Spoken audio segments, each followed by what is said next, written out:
ಆವರಿಸಿದೆ. ಅದಕ್ಕೆ ತಾಯಿ ಚಾಮುಂಡಿಯಲ್ಲಿ ಇವತ್ತು ಮಳೆ ಬೆಳೆ ಆಗೋದ್ರ ಮೂಲಕ ಒಳ್ಳೆಯ ಒಂದು ಫಸಲು ಬರಲಿ, ರೈತರು ರಾಜ್ಯದ ಜನ ಸುಖ ಸಮೃದ್ಧಿಯಿಂದ ಇರಲಿ ಅಂತೇಳಿ ತಾಯಿಯಲ್ಲಿ ಪ್ರಾರ್ಥನೆ ಮಾಡಿಕೊಂಡೆ.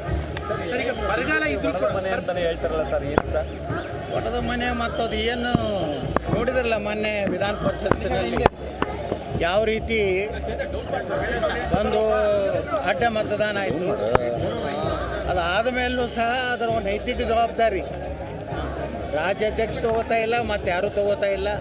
ಇದೆಲ್ಲ ನೋಡಿಬಿಟ್ರೆ ಎಲ್ಲ ಇಬ್ಬರು ಹೊಂದಾಣಿಕೆಯಾಗಿ ಕಾಂಗ್ರೆಸ್ ಮತ್ತು BJP ಹೊಂದಾಣಿಕೆಯಾಗಿನೇ ಅಡ್ಡ ಮತದಾನ ಮಾಡಿಸಿರುತ್ತೆ. ಎಲ್ಲರಿಗೂ ಗೊತ್ತಿರುವಂಥ ಸಂಗತಿ. ಇಡೀ ಪಕ್ಷ ಹೊಂದಾಣಿಕೆ ಆಗಿದೆ, ಅಧ್ಯಕ್ಷ ಹೊಂದಾಣಿಕೆ ಆಗಿದೆ. ವ್ಯಕ್ತಿಗಳು ಪಕ್ಷ ಕೇಂದ್ರದಲ್ಲಿ ಭಯಂಕರ ಸ್ಟ್ರಾಂಗ್ ಇದೆ. ಇಡೀ ದೇಶದಲ್ಲಿ ಕಾಂಗ್ರೆಸ್ಸನ್ನು ಅತ್ಯಂತ ಉಗ್ರವಾಗಿ ಕಠಿಣವಾಗಿ ಇವತ್ತು ಅಲ್ಲಿ ಹೋರಾಟ ಮಾಡ್ತಾ ಇದ್ದಾರೆ ಎಲ್ಲ ರಾಜ್ಯದಲ್ಲಿ.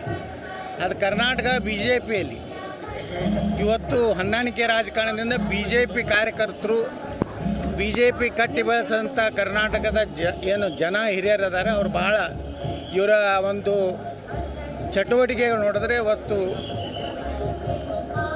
ಭಾಳ ಕೆಟ್ಟ ಅನಿಸುವಂಥ ಪರಿಸ್ಥಿತಿ ಕರ್ನಾಟಕದಲ್ಲಿದೆ. ನಿಮ್ಮ ಹೈಕಮಾಂಡಿಗೆ ಗೊತ್ತಿಲ್ವಾ? ಏನು ನಮ್ಗೆ ಗೊತ್ತಾಗ್ತಾ ಇಲ್ಲ. ಅದನ್ನೇ ಹೈಕಮಾಂಡ್ ಗೊತ್ತಿದೆಯೋ ಇಲ್ಲೋ, ಅಥವಾ ಕೊನೆಗೆ ಇನ್ನೂ ಟೈಮ್ ಇದೆಯಲ್ಲ, ಅಕ್ಟೋಬರ್ ನವಂಬರ್ ಅಲ್ಲಿಗೇ ಅಂತ್ಯ ಮಾಡ್ಬೇಕಂತ ಇದ್ರೂ ಇರ್ಬೋದು. ವೀಕ್ನೆಸ್ ತೋರಿಸ್ತಲ್ಲ ಹೈಕಮಾಂಡ್.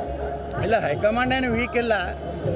ಎಂತಿಂಥ ರಾಜ್ಯದಲ್ಲಿ ಭಾಳ ಸ್ಟ್ರಾಂಗ್ ಆಗಿ ಇದು ಮಾಡಿದ್ದಾರೆ. ಆದರೆ ಕರ್ನಾಟಕದಲ್ಲಿ ಅದೇನೋ ಒಂದು ಭಾಳ ಪ್ರಭಾವಿ ನಾಯಕರಿದ್ದಾರೆ ಅನ್ನೋಂಥ ಭಯ ಏನಿದೆ, ಈ ಭಯ ಎಲ್ಲ ಹಾರಿ ಹೋಗಿದೆ. ಈಗ ಬರಗಾಲದ ಬಗ್ಗೆ ಮಾತಾಡ್ತಾ ಇದ್ದೀವಿ, ಆದರೂ ಕೂಡ ಅದ್ದೂರಿಯ ದಸರಾ ಮಾಡಬೇಕು.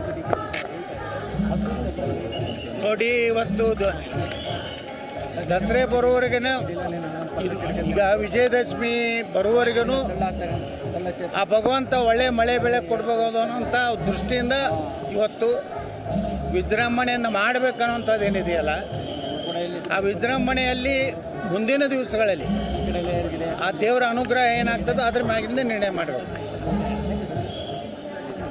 Okay sir, thank you.